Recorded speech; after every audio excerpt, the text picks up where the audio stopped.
They ferment in clay urns for 2 to 3 hours. This particular maker sells other flavors too, like ube, pandan, mango, and I think even strawberry too.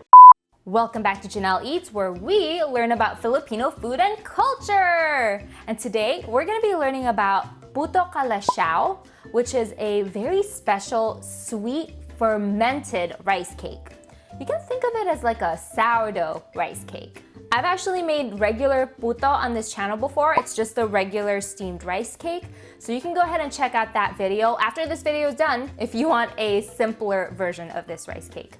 You guys, I've got a guest on the show today, and get this, he left his job so that he can go to the Philippines and document the way that food is cultivated and prepared so that he can share it with us here in the world of YouTube. And today, he's gonna be sharing with me and with you guys how to make puto calasiao. Before he gets here, make sure you hit that subscribe button so that you can get alerted of the weekly videos that I make here on this channel. Also, check the description below for any links to goodies or tools that we use in this video. Grab anything you need right now because he's gonna be here any second. Hi. Thanks so much for joining us today. Can you tell us more about yourself and about puto calasiao? As you said, I quit my job. I used to be a neuroscientist, but I wanted to go back home to the Philippines because there's so much Filipino food that I didn't know about that I wanted to discover and share with the world. So what I wanted to introduce to you today is this really special regional form of puto that is in my mom's hometown of Pangasinan. Puto is like a ubiquitous rice cake that all Filipinos know and love, but I was pretty surprised to learn that there's actually regional variations of puto. So the one that I'll be sharing with you is one that my mom grew up eating and shared with me, and one that I have come to love. What is really different about this particular puto is that it is leavened with natural yeast. Normal puto uses baking powder to leaven it and give it the rise and fluffiness that you get. But what's really special about this one is that it's kind of like sourdough. Natural occurring yeast in these urns that you'll see later really impart a new flavor as well as really airy, fluffy texture that you really can't get in other types of puto. I love sourdough. I think it's such a novel thing to be able to make sourdough at home, but it is not for the impatient person. It's really not. It takes so much like trial and error and repetition. All right, who here wants to wait a week before they make puto calasiao? Anyone? The actual challenge in making authentic puto calasiao at home is time. I mean, to make authentic puto calasiao, you have to build a rice sourdough starter. And that takes at least a week minimum, if you're successful, okay? That's if it doesn't die or get all moldy or infected with anything. And then, once you're successful, can you actually start the process of making puto calasiao? Okay, Chad, tell us how they made it in calasiao. So the main thing about this particular rice cake is that it uses a blend of 3 different types of rice.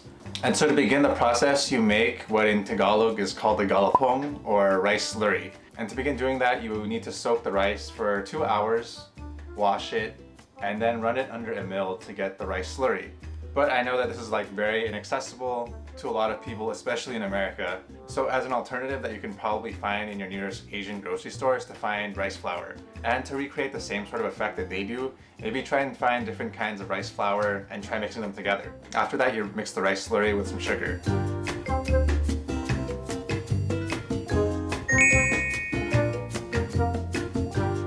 So to simplify this whole process, I followed what Chad said.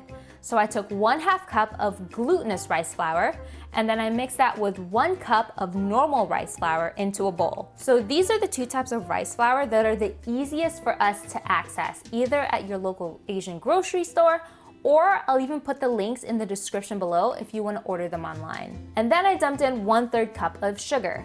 Now there's a ton of puto calasiao recipes online that use more sugar, but I think you guys are gonna enjoy the sweetness with just 1/3 cup of sugar. Okay, Chad, tell us what's next. The next particular step that this maker does is they ferment the rice slurry in clay urns called banga for 2 to 3 hours. And this does 2 things for the process of fermentation. One, they've actually been using these clay urns for decades. Not only does it impart flavor to the rice slurry, but it also causes it to ferment because of the natural yeast that they have accumulated over the many years of using them. And so you can kind of see that the initial rice slurry that you put in becomes a lot more fluffy and aerated, kind of like how bread expands when you let it rise. Okay, so like what Chad and I are talking about, what's inside those clay pots is this naturally occurring yeast that has been developed by these puto calasiao makers. And if you don't already have one at home, it's gonna take you at least a week minimum to build a successful rice starter. So if you're lazy like me, take 1/2 teaspoon of instant yeast and plop it into our rice flour and sugar mixture. This commercial yeast acts right away, so you don't have to wait a whole week to get a rice starter going. And then all you have to do is add 1 cup of water. Make sure it's either lukewarm or cold. You do not want boiling hot water, it will kill your yeast. Now just mix this all up and then cover it with either plastic wrap or a lid, or if you're cool, you can use this shower cap that you can reuse over and over again. We're gonna let this bowl sit here for 3 to 5 hours, depending on how fermented you want it to be. And if you want the fermentation process to go faster, place it in a warmer area in your kitchen, or if you really want it to be warm, you can stick it in the garage like I did. It's really hot in that garage in the middle of the day. Look how bubbly my mixture got. This was only 3 hours in a very warm area. Okay, Chad, what do they do next? And so after waiting for 2 to 3 hours of it fermenting, you're ready to basically steam it. They pour it in these kettles that you kind of use to like water your plants or flowers in your garden or patio. And they do it in these large trays. Okay, you can use muffin tins or any other container you've got available to steam this batter in. I used these tin molds and they work fine, but they are just a little bit wider compared to the molds that the puto calasiao makers were using in Chad's video. Okay, next, take a little piece of paper towel or a napkin and put some oil on it, and then start greasing the tin molds. Once they're greased, start filling up the molds about 3/4 of the way up with this batter. I filled up about 18 of these tin molds. By the way, if you want your own, I put the link in the description below. And I chose a tin mold because I can actually use these for egg tarts as well. And they will crisp up in this mold versus if I got a silicone mold. So it's multi-purposable. If you want me to make egg tarts or any kind of little pie things in these things, let me know in the comments below. Okay, Chad, so what do they do next? The total steaming process is around 20 minutes. And if you're feeling adventurous, this particular maker sells other flavors too, like ube, pandan, mango, and I think even strawberry too. And so to get those kinds of flavors in your final puto product, you basically just want to mix flavor extract with the final rice slurry after it's been fermented. And as you can see in the video, they add a little block of Velveeta cheese right in the middle to give the puto a salty contrast to its naturally sweet flavor. And that's basically it. I don't have ginormous steamers like the makers do in your video, so I'm just gonna stick with my metal steamer baskets. Steam these guys once the water at the bottom pot starts to boil. Make sure you put the lid on with a cloth covering the lid so that water does not drip onto our puto. Now steam these guys for 45 minutes.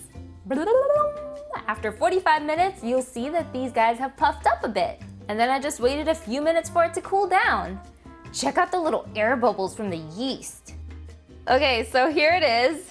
As you can see, someone's been here. My boyfriend left this tin inside. They're really addicting. They are, and I mean, this isn't even like legit puto calasiao. Like, can you imagine what the legit one would taste like? It reminded me a lot of bai tang gao. I don't know if I'm saying that right. Bai tang gao. It's like this Chinese, I think it's fermented rice cake as well. When I used to go to dim sum with my parents, they'd have it, but it was like cut into squares. And yeah, this kind of reminded me of it. I'm using Velveeta for it. Like classic. In the Philippines, they used Eden. Is that what they used in your video? It's Eden. Okay, it looked like Eden. So this is $8. An Eden block, about this size, $5. What? Eden's a lot more expensive to get than Velveeta, and that's why I have Velveeta, but Eden is like, it's like the holy grail of cheeses for Filipino food. Yeah, that's true, that's true. At the end of your video, I was really sad when you said to add the cheese, and I realized I forgot to put cheese in here just because I was so caught up in getting it right. So what I'm gonna do is I'm just gonna take this out. And for you guys at home, if you did forget to put the cheese on there, it's not the end of the world. Take a piece of like pasteurized cheese, or you can even do American yellow. American yellow, That works too. get fake cheese. It goes really well with anything sweet. I'm just gonna take like a little piece of this Velveeta, maybe this big. Just put it on top of your puto calasiao, and then just stick this in the microwave for like maybe 30 seconds at the most. Start with 15 seconds and then see if it's all melty. Okay, so I'll be right back. Oh yes, okay, melty. Ooh! All right, so this is what it looks like after like 30 seconds in the microwave. I'm so sad that you don't have any. I'm sorry, I feel bad. I know. I haven't had it in like 5 months. It really is different when you use commercial yeast versus Yeah. naturally occurring yeast. Fake cheese sticks on my teeth. Oh yeah. And now it's gonna be on camera. It's very spongy. Here, let me show you. Yeah.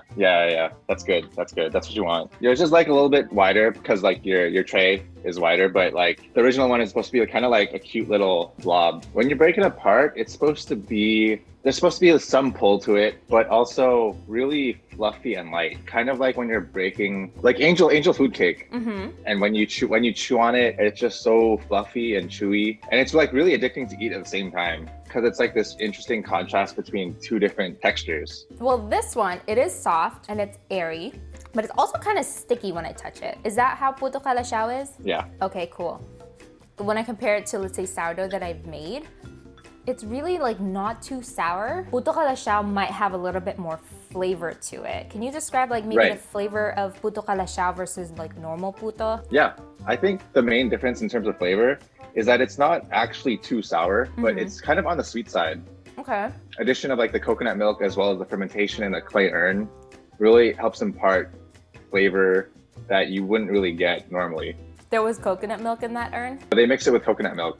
Dang it! Okay, so I should have done that because all I did was water, but I think that would actually make it taste really good.